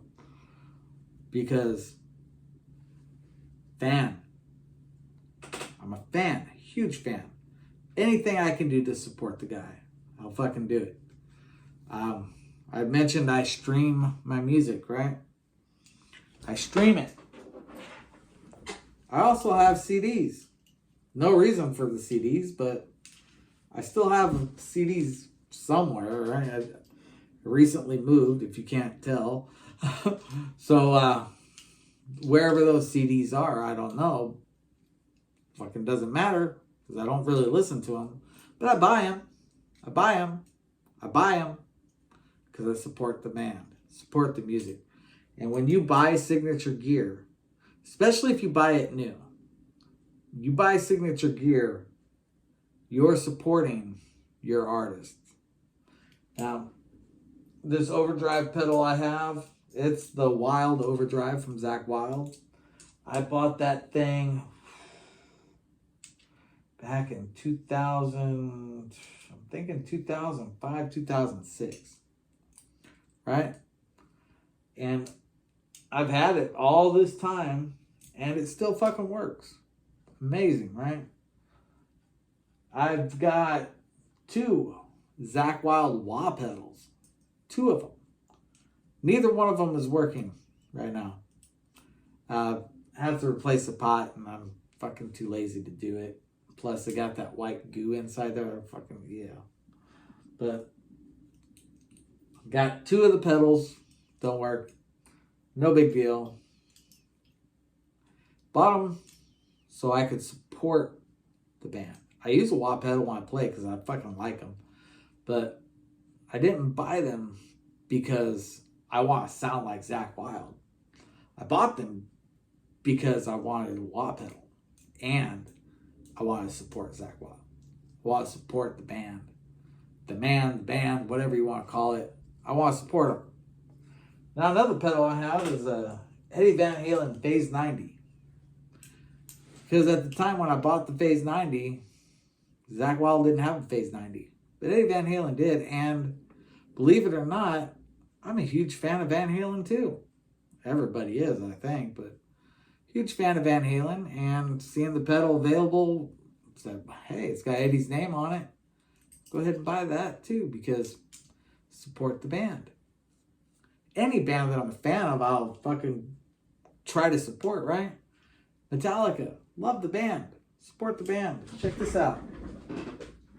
I know it's not much. I mean, it's really, really, really lame, but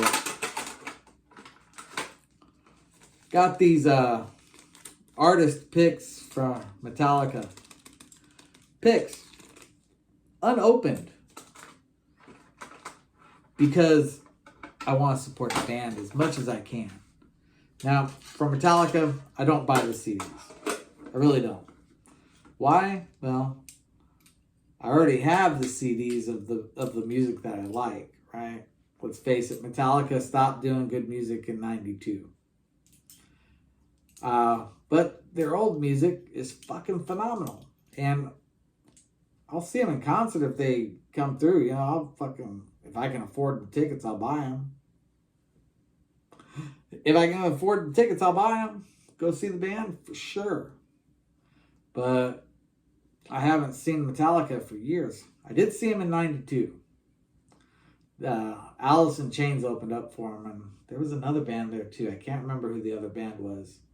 But Alice in Chains, Metallica, 1992, fucking phenomenal show. But that being said, right? Fucking, if the band is worth supporting, I'll do whatever I can to support.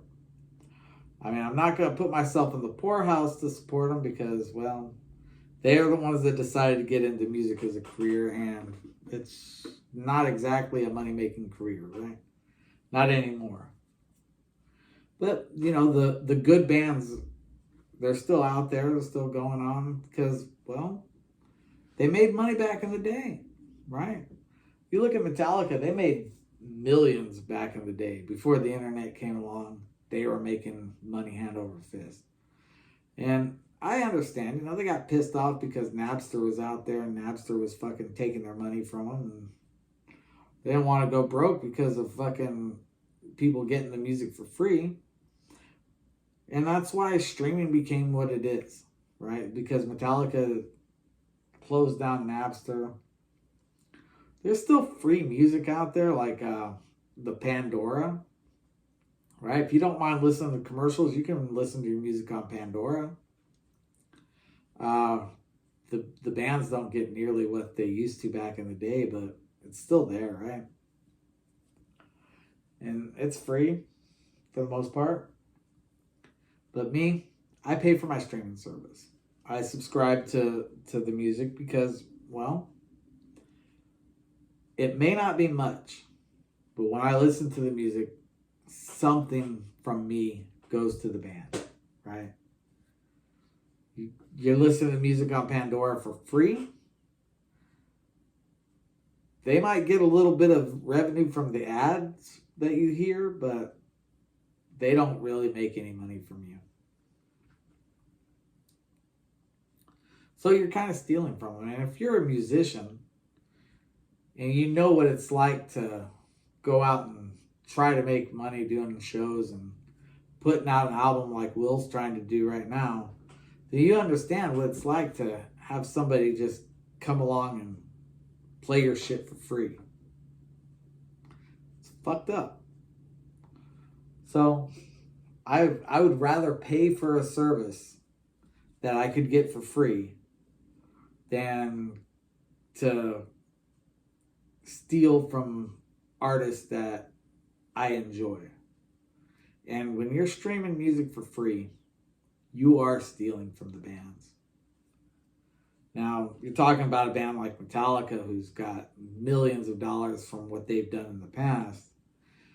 Maybe it's not so bad, right? You're like, nah, it's fucking Metallica. They've got money, right? So, no big deal. But these newer bands, right? There are newer bands out there, and some of them are actually talented.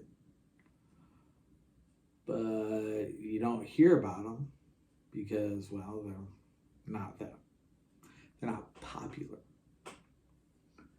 So they're out there and they're struggling, right? Trying to make ends meet. And you're out there streaming away and you come across them, you're like, oh man, I really like this song. Really like this band. But I'm not going to pay to hear them. Well, there you go. That's why this band doesn't last. All right, well, I've been on my soapbox long enough. I'm going to go ahead and call it a night. Again, thanks for watching. If you made it this far, have a great night.